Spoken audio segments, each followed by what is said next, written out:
sinceramente, assim, eu já tinha pensado em não continuar mais a viver. Eu já tinha passado pela minha cabeça. Eu falava assim, pra que eu quero? Pra quê? Né? A enxaqueca é uma doença muito solitária, porque você precisa ficar trancada no quarto, escuro. É você com você mesma. E ali, o teu cérebro, a própria característica da enxaqueca é uma hiperatividade cerebral, você fica ali, ó, pensando um monte de bobagem. Infernal, Entende? infernal. É infernal. Então, você superar essa doença não é para qualquer um. Hoje eu tô aqui com a Dani, é um prazer imenso falar com ela, porque a gente tem algumas coisas em comum, a gente já se conhecia sem se conhecer, quer dizer, eu posso dizer que eu a conheci no Bem-Estar, porque ela participou de uma reportagem com a gente, e a gente se conectou de novo depois de quantos anos, Dani? Olha, foi 2016, né? 6 anos. Caramba! E você foi ao Bem-Estar para contar da sua experiência com a enxaqueca, que é outra coisa que a gente tem em comum, porque eu não sei se você sabe, mas eu tive muita enxaqueca na vida, e depois eu posso te contar rapidinho essa história. E eu também agora tenho a enxaqueca super controlada.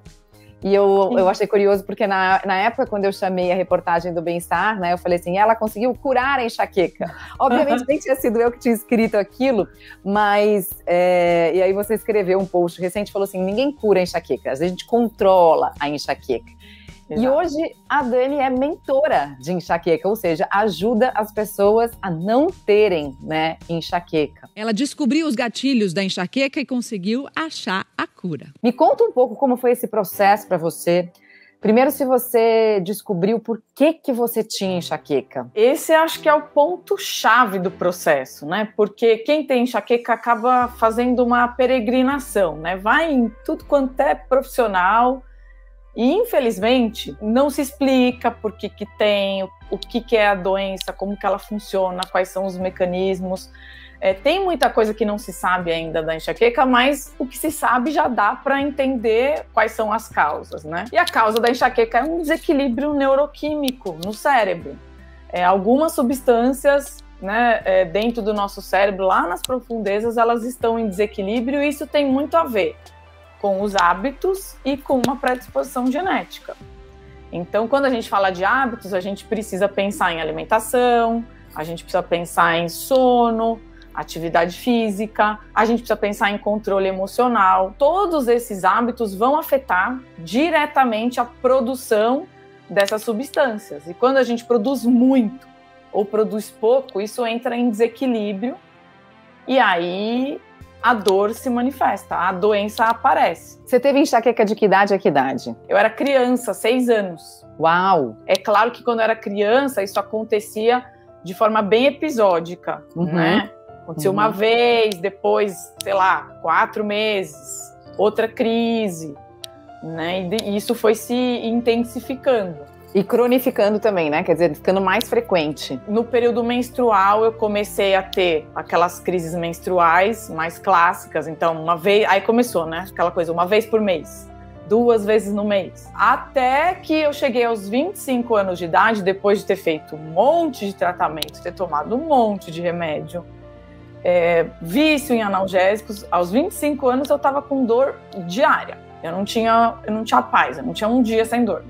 Todo dia dor de cabeça aos 25 anos. Enxaqueca mesmo, daquela que te deixa sem poder fazer nada. Eu me formei em engenharia, né? Então, me formei em 2000. Foi bem quando eu entrei no fundo do poço, que eu chamo. Porque você tá querendo trabalhar, mostrar toda a tua potência, né? Pô, cheguei no mundo, né? Me formei, sou engenheira. Todo mundo sabe, engenharia não é uma faculdade fácil. E aí, ainda mais para as mulheres, né? Naquela época que tinha mais preconceito do que hoje em dia, a gente não pode esquecer disso também, né? Exatamente. Então, eu já tinha ali nesse momento, vamos pensar em 98, 99, umas 15 crises no mês. Uau! Né? Mas quando eu entrei no mercado de trabalho, no ano de 2000, começou aquela pressão, né, emocional e o estresse, né, do trabalho. E o meu comprometimento, aí vem uma característica de quem tem enxaqueca, querer fazer tudo de forma perfeita, eu me apoiava onde? No remédio, né? No analgésico. Então, para conseguir lidar com aquela dor crônica, eu acordava, tomava 4 comprimidos, né, de um analgésico com relaxante muscular. Dali, sei lá, 2 horas tomava mais 4. Então, eu chegava a tomar 16 comprimidos por dia. Então, você sabe que para mim, a hora que eu comecei a perceber, assim, putz, tem alguma coisa muito errada, foi a hora que eu fui num neuro e o cara me deu uma escalada de remédio, assim, eram 3 páginas de medicação, do tipo, olha, se isso aqui não fizer efeito, você vai para esse, se esse não fizer efeito, você sobe para esse, depois se não fizer efeito, você vai para esse, depois você vai para esse, depois você... Aí quando eu olhei aquilo, eu falei, quê? Tipo, eu vou colocar tudo isso no meu corpo, né? E eu tinha já uma relação com o remédio um pouco esquisita, porque eu tive depressão também, né? E eu já não curtia muito essa coisa do remédio. Só que eu tava tomando, porque eu também não aguentava. A gente fez um bem-estar com o Marcelo Calderaro, que é um neuro muito bacana, e ele foi ao programa e falou assim, cara, você desenvolveu tolerância à dor. Você desenvolveu tolerância à dor e tolerância à medicação. Então, assim, cada vez que você toma um remédio, você vai precisar de mais remédio para diminuir a dor. Aí eu falei, o que eu faço? Ele falou assim, corta a medicação. Eu falei, mas eu vou morrer de dor, eu não vou conseguir trabalhar. E aí ele falou assim, aguenta 1 semana. Você fez uma interrupção abrupta, assim, também na medicação ou não? Dos analgésicos e os anti-inflamatórios, sim.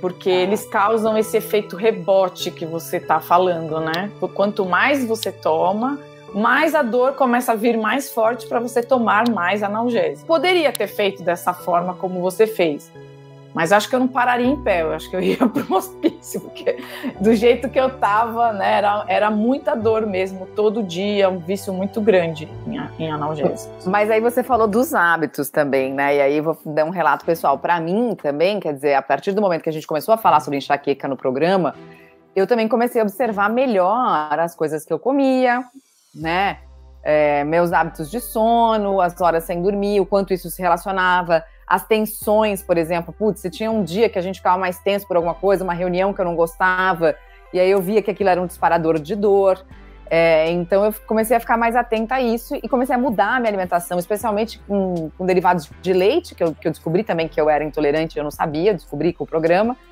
e aí isso já começou a melhorar. Para você também teve descobertas importantes em relação a hábitos? Ah, com certeza, né?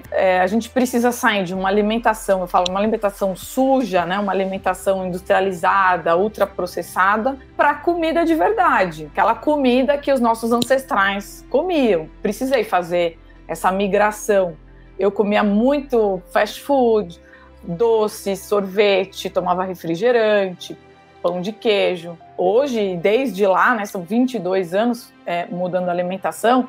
Minha alimentação é baseada em comida de verdade, carnes, ovos, legumes, frutas, então uma alimentação mais limpa. Hoje, quando eu tenho dor, como elas são tão intensas, eu consigo abortar com um protocolo que é com uma hiperidratação, atividade física e às vezes até jejum, e aí eu não preciso tomar a medicação. Então, de 6 crises que eu tenho, eu tomo, sei lá, 2 comprimidos às vezes no ano, entendeu? É uma quantidade infinitamente inferior do que eu tomava antes. Eu tinha dores todos os dias, tomava 16 comprimidos todos os dias praticamente.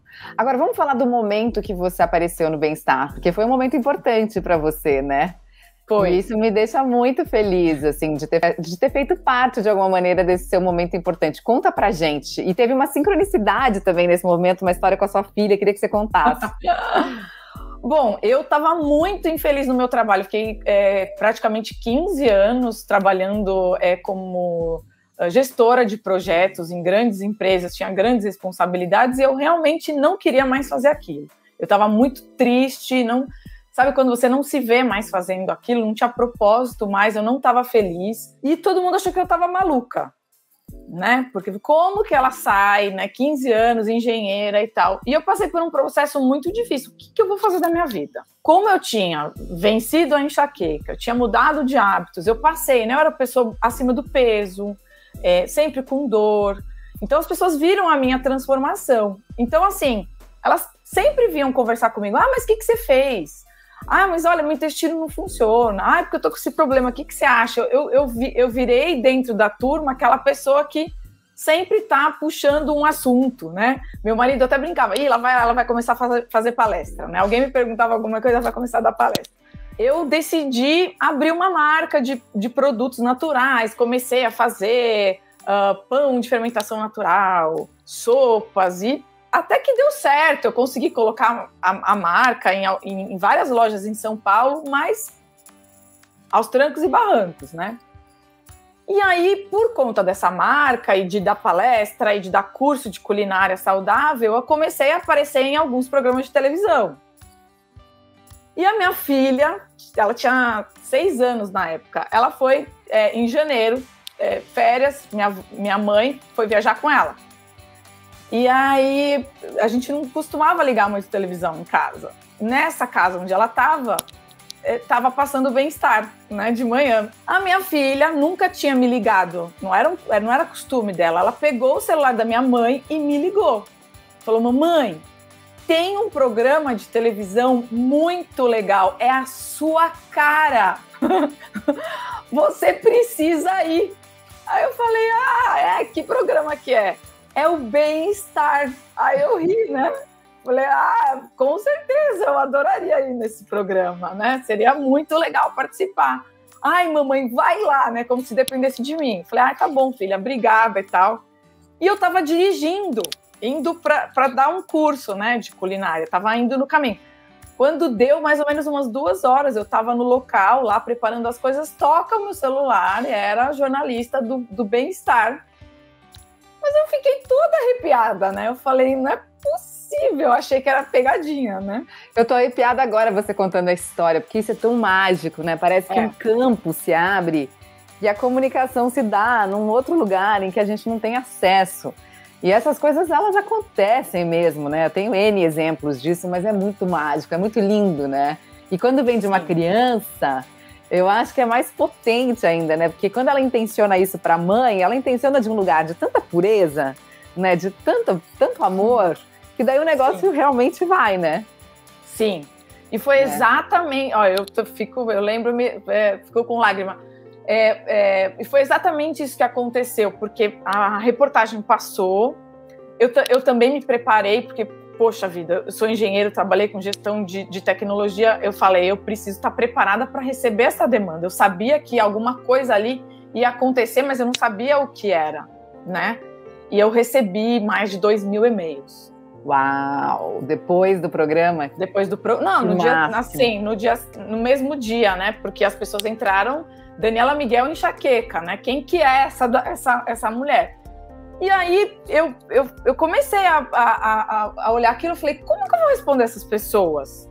Aí, despretensiosamente, eu abri uma página no Facebook, eu vou abrir uma página, vou fazer algumas lives, vou responder todas essas perguntas que as pessoas querem, e acabou, vou fechar esse ciclo. E eu fazia live, fazia post, fazia texto, mas não era suficiente. Foi quando a experiência, né, de todos os 15 anos na engenharia falou, peraí, eu tenho uma coisa que pode ajudar as pessoas, eu passei por isso, por que não, né, ajudar e transformar isso num programa de mentoria, de coaching, né? O programa começou a realizar um propósito que eu nem imaginava o que estava por trás, porque eu sofri tanto com a enxaqueca, foram tantos anos de sofrimento mesmo, que eu não sabia por que eu estava passando por aquilo.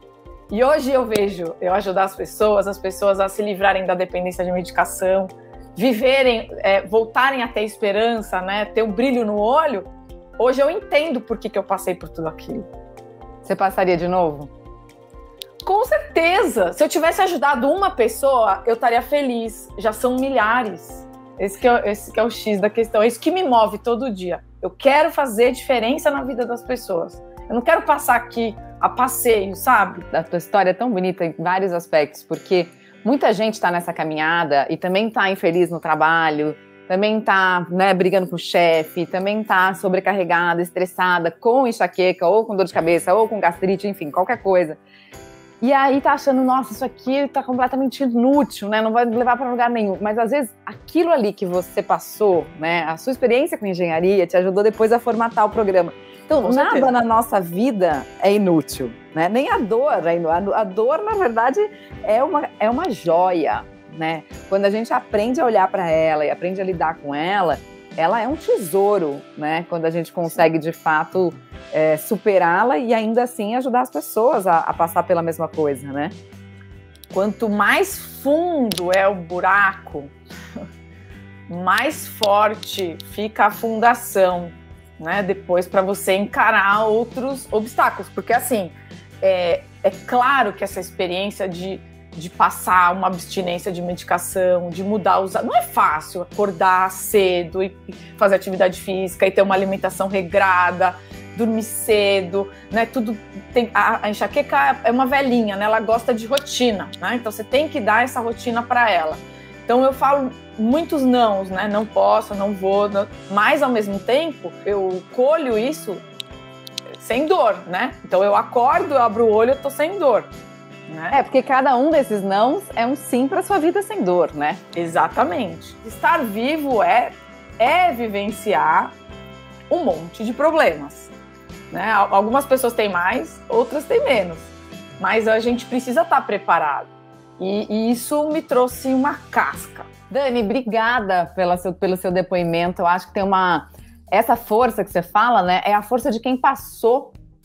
É a força de quem viveu, é a força de quem enfrentou, é a força de quem encarou.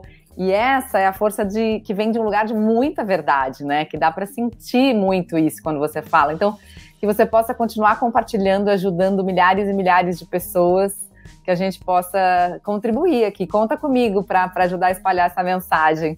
Mais uma vez, agora não com a força do bem-estar, né, aqui no canal no YouTube, mas às vezes também o compartilhamento é mais fácil. Então, se você conhece alguém, né, que tem enxaqueca, que está sofrendo com enxaqueca, procura lá, Vencendo a Enxaqueca, segue, se inscreve no canal da Dani, se inscreve aqui no nosso canal também, que tem sempre conteúdo bacana.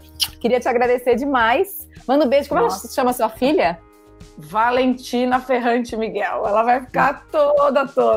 Valentina, um beijo para você, obrigada por você ter mandado essa informação tão poderosa, essa intenção tão poderosa que o universo captou e conectou a gente agora pela segunda vez. Obrigada, viu, Dani?